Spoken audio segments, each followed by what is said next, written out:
always do it on my own, so I gotta get through it. And the only thing I know is to love what I'm doing.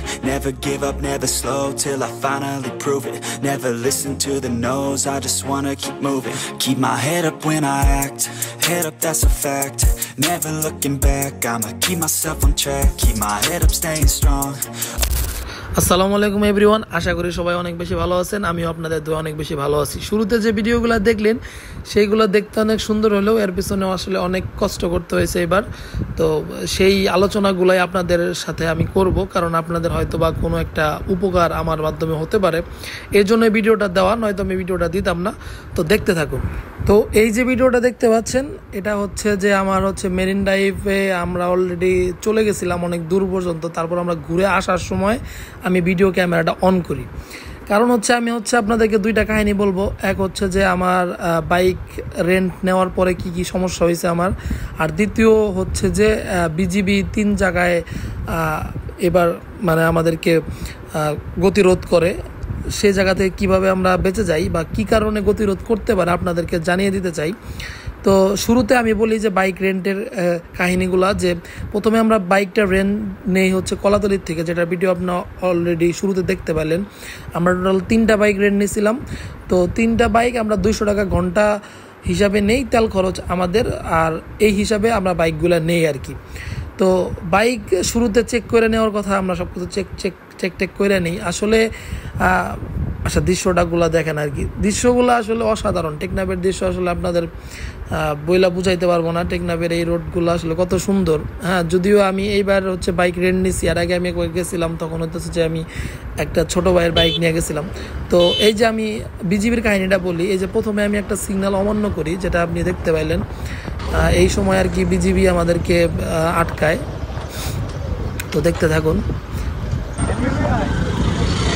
Thank you sir, thank you sir. আল্লাহ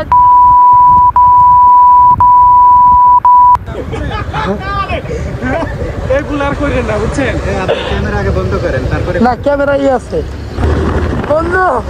পুরা footage তো পায়া লাইছি, পুরা footage তো পুরো loss. যাই হোক, এই পর্যায়ে আর কি আমরা আবার যাত্রা শুরু করি। তো বিজিবি যে কারণে আটকাইছে, আসলে হেলমেট ছিল না।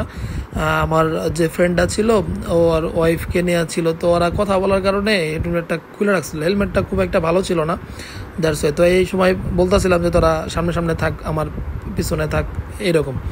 তো দৃশ্যটা দেখতে থাকুন, আর আমি হচ্ছে বলতে থাকি কাহিনী। যে আমরা হচ্ছে বাইকটা রেন্ট নেই, কিন্তু হচ্ছে বাইকের এমনি কোনো সমস্যা ছিল না। যা সমস্যা ছিল, আমি যখন চালাই তখন সব কিছু দেখতেছিলাম যে বাইকের কী অবস্থা। না, আমি 3টা বাইক আমি নিজে টেস্ট ড্রাইভ দিয়ে আমি সবাইরে বাইকগুলো বুঝাই দিই। তো আল্লাহর কি ইচ্ছা যে আসার সময়, হিমছড়ির কাছাকাছি আসার সময় আমার বাইকটা এক পর্যায়ে হচ্ছে পিছনের মাঠগার্ডটা খুলে যায়।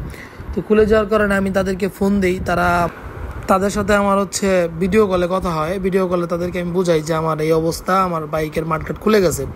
তো তারা তখন হচ্ছে আমাকে বলে যে সামনে কোনো গ্যারেজ থাকলে আপনি একটু কষ্ট করে সেটা একটু লাগায় নেন, বা অনেকভাবে বোঝানোর চেষ্টা করে। কিন্তু আমি হচ্ছে তখন ওই জায়গায় কোনো গ্যারেজ খুঁজে পাই না। তো এক পর্যায়ে কোনোভাবে সুতলি দিয়া বাইদা, অনেক মোটা সুতলি দিয়া বাইদা আমি সামনে পর্যন্ত আসতে থাকি। কিন্তু কক্সবাজার মেরিন ড্রাইভ রোডে এই পরিমাণ ভাঙ্গা, যার কারণে ইনানি আসার পরে আমার সেই সুতলিটা কোনো কাজে দেয় না।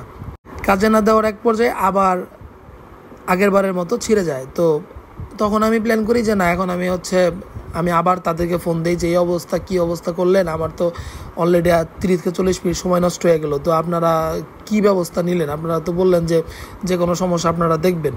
তো ওই মুহূর্তে ওনারা বলে যে তাহলে আমরা একটা বাইক পাঠিয়ে দেই, বাইকের তেল খরচটা আপনি মানে দিয়ে দিয়েন।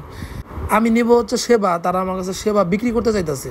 হ্যাঁ, তারা আমার সেবা না দিয়ে আমার হচ্ছে আবার বাইকের তেল খরচ দিতে হবো, তারপর তারা আসবে। তো আমি এই হ্যাসেলটা না নিয়ে আমি হচ্ছে তখন কি করি যে হচ্ছে আমি হচ্ছে ওই একটা গুণা দিয়ে আমি হচ্ছে ওটা আবার বাইজা চালাই। হ্যাঁ, তো চালানোর এক পর্যায়ে তো সেটা চলতে থাকে।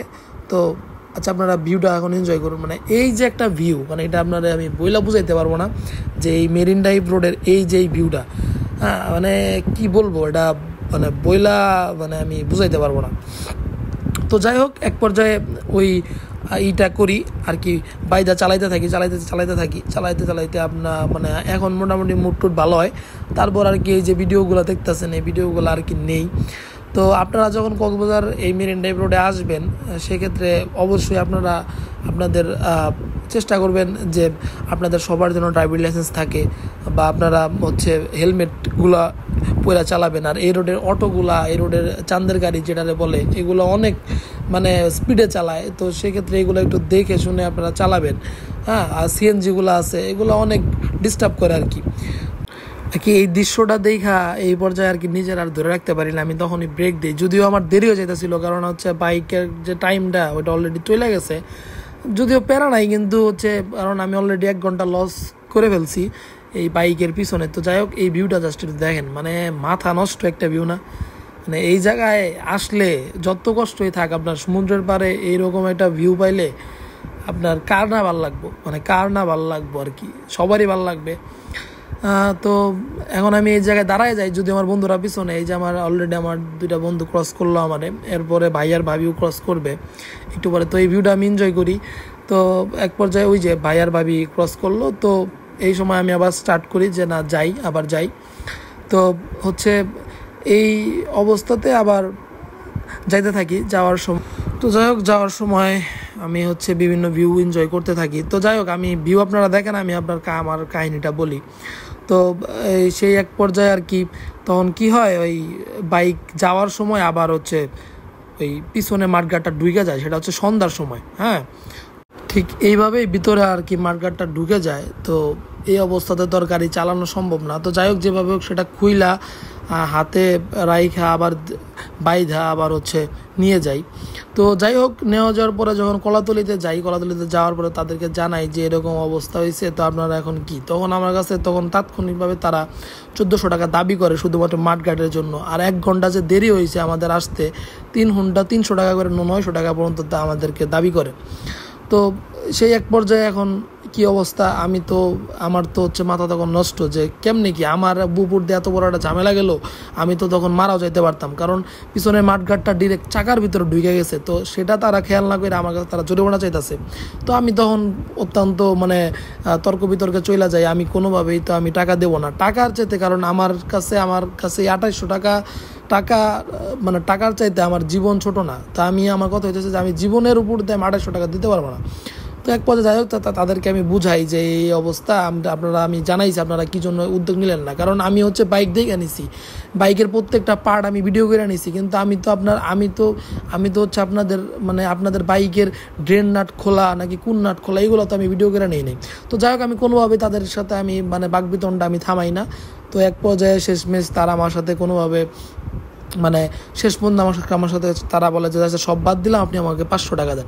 আর 500 টাকা আমি দেই না, পরে শেষমেশ যাই হোক 200 টাকা দিয়ে আমি আমার মানে হিসাবটা ক্লোজ করি। তো এরপর আপনারা যারা বাইক নেবেন সবসময় চেষ্টা করেন ভালো বাইক নেওয়ার, এগুলোও ভালো বাইক, কিন্তু আপনারা এইভাবে দেখে নেবেন, প্রত্যেকটা নাট প্রত্যেকটা কিছু দেখে নেবেন। আসলে কপাল খারাপ তাহলে যাওয়া হয় আর কি। তো আমার ট্যুরটা আসলে এরকমই ছিল, কিন্তু আমি অনেক এনজয় করছি। কিন্তু এরকম একটা ব্যাড বাজ না হইলে হয়তো বা আমি আরও সুন্দরভাবে ভিডিওগুলো গোছাইয়া বলতে পারতাম। জাস্ট আমি হচ্ছে ভিডিওটা দেওয়া দরকার বা আমি জানানো দরকার, সেই জন্য ভিডিওটা করা, তাছাড়া কিছু না। তো এই পর্যায়ে আমাদের ট্যুর শেষ হয়ে যায়। আমি হচ্ছে ওই টাইমে বাইকটা জমা দিয়ে আমরা আর কি যারা জায়গায় চলে যাই। তো এরকমই ছিল আর কি। আপনারা এরপরে কোনো একটা ভিডিওতে আবার দেখা হবে। ভালো থাকেন, আসসালামু আলাইকুম।